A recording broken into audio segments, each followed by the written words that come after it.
Evet. Bazen biz bu dost ve komşu ülkemizdeki tanıdığımız sanatçılar ve çok özel insanlarla ilgili, onlar da bizim hakkımızda acaba aynı şeyi düşünüyorlar mı Kesinlikle bilmiyorum ama düşünüyorlar. sanki bir başka dilde konuşmamız gerektiğini düşünüyoruz. Bu iki komşu ülke, bu İnanılmaz iki çok sıcaklar. önemli uygarlık, Yunan uygarlığı ve Türk uygarlığı, birbirimizle İngilizce konuşuyoruz. Eğer birbirimizin dilini zaman içerisinde öğrenmediysek ve bu bana şaşkınlık veriyor. Benim böyle özellikle müzisyen arkadaşlarımla, oyuncu arkadaşlarımla Yunanistan'dan niçin ve herhangi birisiyle İngilizce ya da Fransızca konuşmak beni rahatsız etmiyor. Evet. Fakat bu ülkeden, Yunanistan'dan bir arkadaşımla İngilizce konuşmak beni rahatsız ediyor. O kadar çok yakınız ki. Ortak kelimemiz var biliyor ortak musunuz kelimelerimiz de var. Fakat çok var. Söyler misiniz? Yani So, Turkey and Greece have a very special relationship with each other.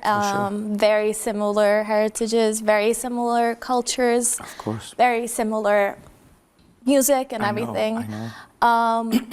But it's very weird that we still speak in English to each other because Yes. it feels like we have to speak another language to each other I because know. I think we get each other more than any other different country would. I know we are.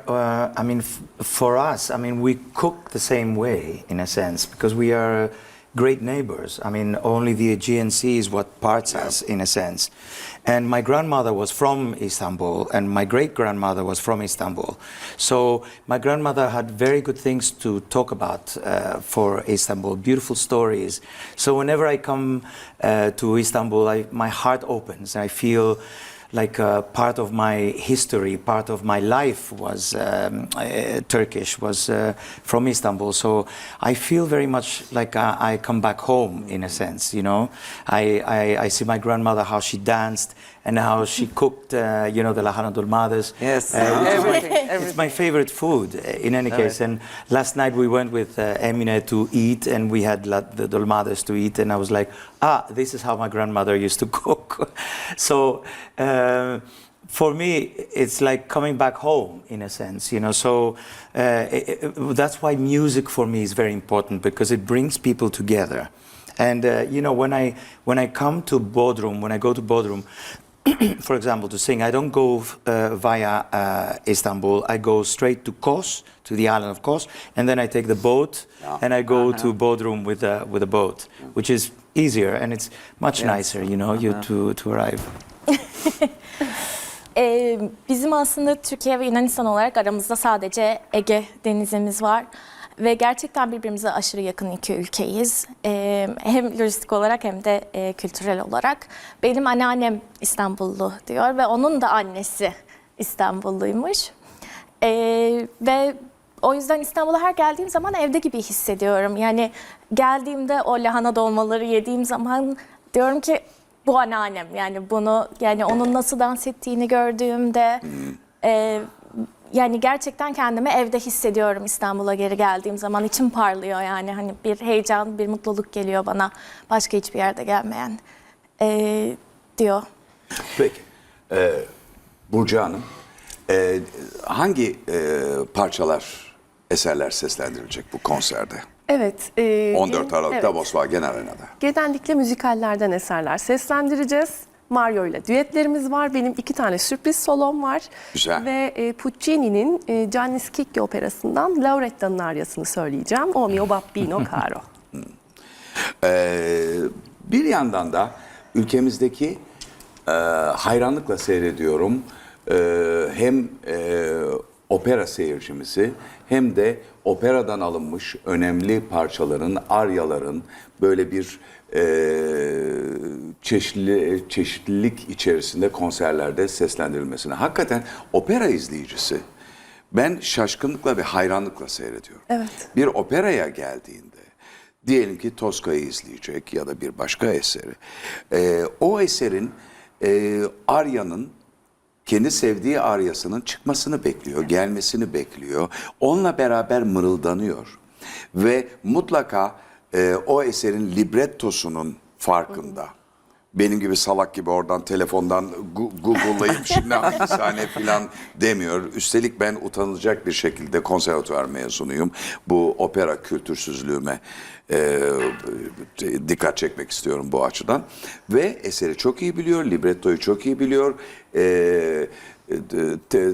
Tenorun ya da işte sopranonun kim olduğunu çok iyi biliyor. Onu takip etmiş, gelmesini beklemiş ve işte şimdi orada ve sevdiği aryaları ondan dinleyebilecek falan. Evet. Bu müthiş bir şey değil mi? Çok çok çok önemli bir şey. Yani siz bu seçilmiş seyirciyi 14 Aralık'ta Volkswagen Arena'da karşınızda göreceksiniz. Evet, ben de hayranı olduğum Mario'yla aynı sahnede olacağım. Benim için tabii büyük bir şey. Çünkü konservatuvardan mezun olduğum yıllardı. Mario'yu ilk kez Bodrum'da dinlemiştim. Muhteşem bir sahne, muhteşem bir ses. Yani o kadar o andan itibaren böyle benim için bir rüyaydı ki ve şu anda gerçekleşiyor olmasına ötürü çok mutluyum. Çünkü gerçekten çok çok değerli bir sanatçı. Peki son soru bitireceğiz.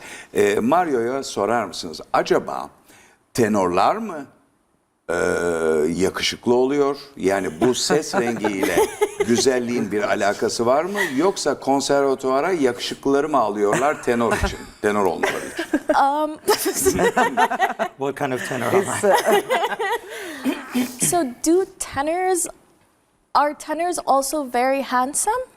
Is that a correlance? Or do they take in, do they accept Only handsome the only people handsome for, people inside the conservatory? That's the question. No. Go for it. I mean, I think it's a plus. I think it's a plus if you are handsome, of course. But I think the number one thing is if you have a talent. You know, obviously by nature.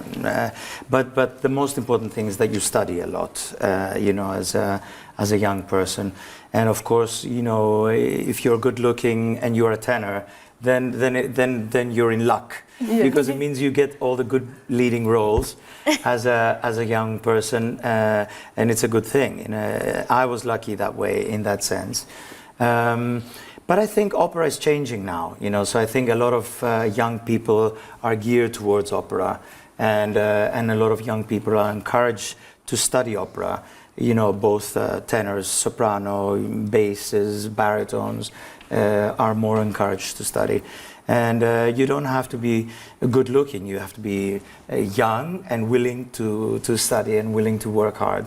And you'll be fine.